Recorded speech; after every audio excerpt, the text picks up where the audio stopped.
a portfolio that reflects the investor's values. Indexing strategy allows people to avoid holding stocks they don't want.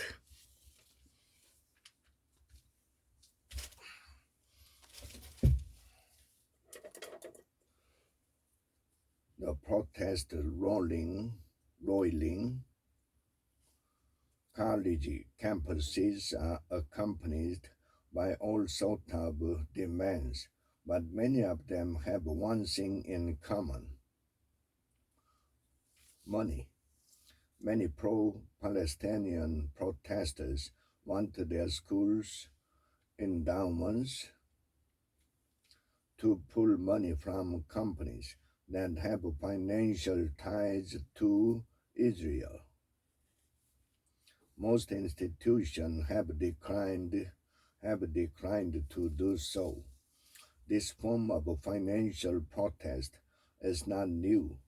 We all want to live our values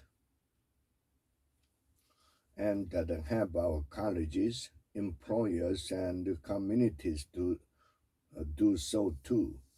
We saw similar protests in the 1970s and the 80s with South Africa and in the continuing debate over climate change. Students, especially, can learn a lot about investing, governance, and the complexity through trying to influence their schools.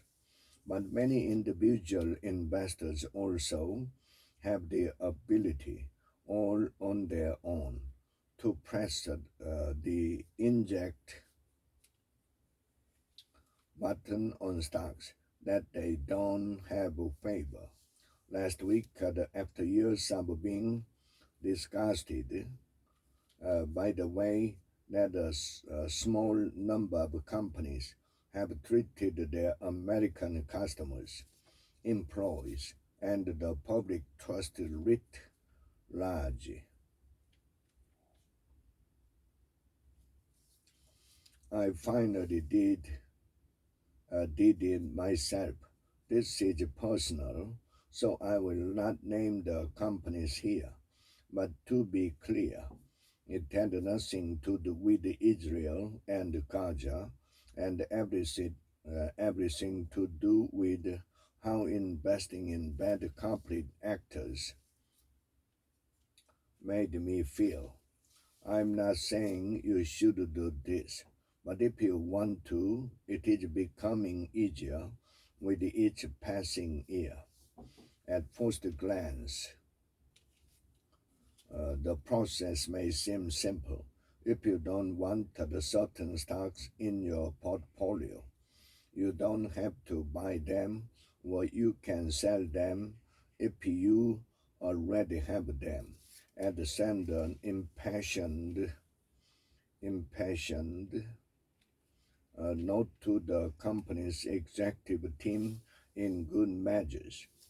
But many people invest in index funds, a big basket of the stock that make up, say, the entire U.S. stock market. Until recently, it hasn't been possible in most instances to call up a fund company and demand that it remove or double down on certain stocks just for you. That, however, is changing. You can do your own subtraction inside an index like collection of investment through a strategy called direct indexing. It's available mostly in brokerage accounts and not retirement ones, though that may change as the strategy becomes more popular.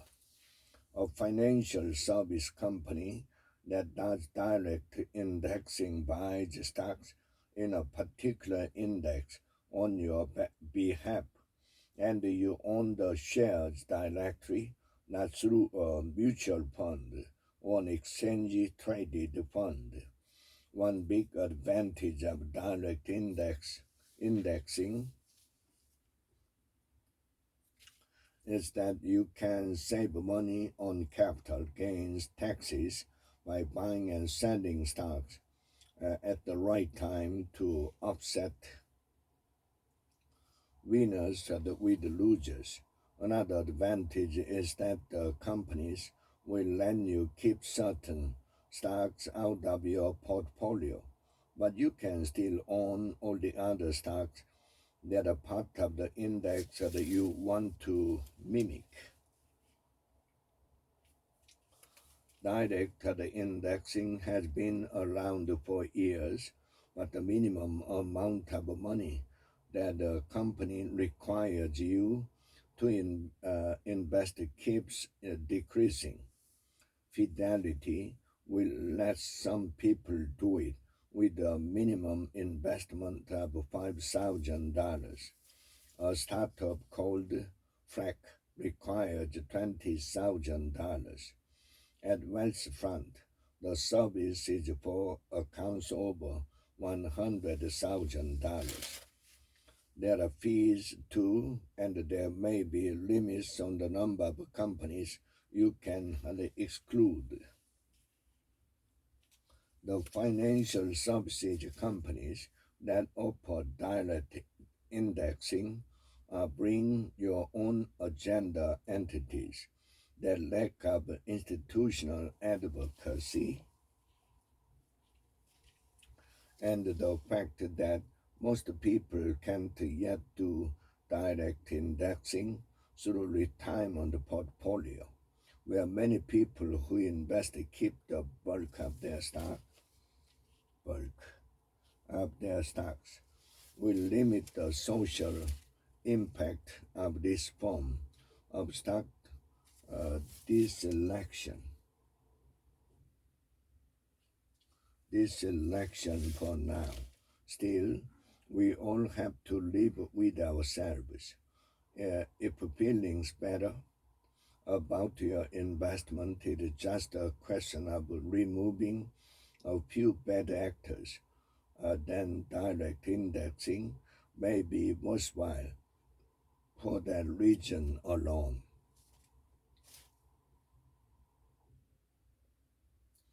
If feeling better about your investment, it is just a question of removing a few bad actors. Then direct indexing may be worthwhile for that region alone. An additional feature of some offerings that is both curious and complicating is the ability to screen out the industries or parts of them. This isn't just your standard can me out of all stocks feature. Aporio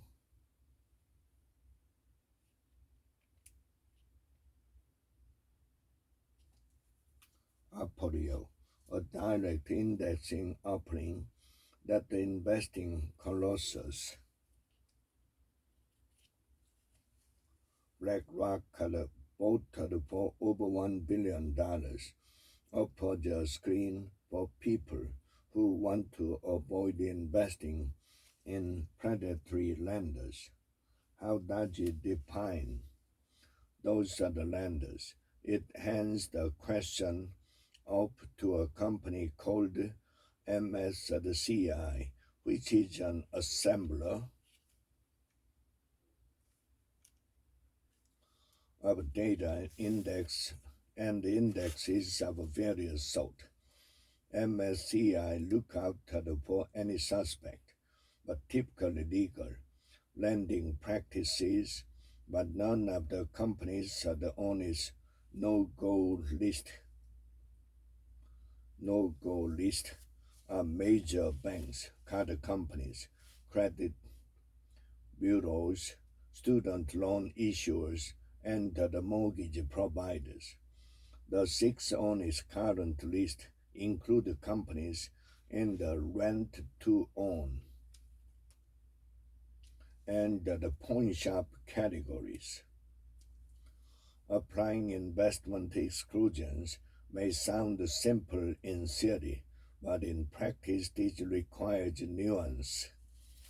Melanie, an MSCI spokeswoman, said in an email, values-based exclusion require an understanding of the various ways a company can be involved in a business activity. Indeed, so many companies make money in so many places from action, both direct and indirect, that it can be hard to know where to draw a red line. For what is worse, none of the direct indexers I spoke to last week were hearing from customers clamoring for a Gaja screen that would subtract companies like the ones that some protesters hoped to excise from university endowments. That does not, however, mean that people aren't moving individual companies out of their basket of the stocks, even if the reasons aren't always clear. Mo Adham, the founder and the chief executive of FRAC, said he couldn't be sure whether the customers who had moved Boeing out of their holdings in recent months were doing so because of a question about the company's planes and their safety, or questioned about his work in Israel. They could also be avoiding Boeing because they worked there. But just because direct indexers haven't created a screen about the war in Gaza, as opposed to last year's biggest controversy or next year's, doesn't mean you can't. My screen happened to be about the mistreatment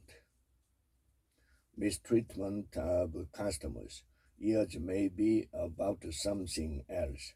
It takes all kinds of investors to make a market.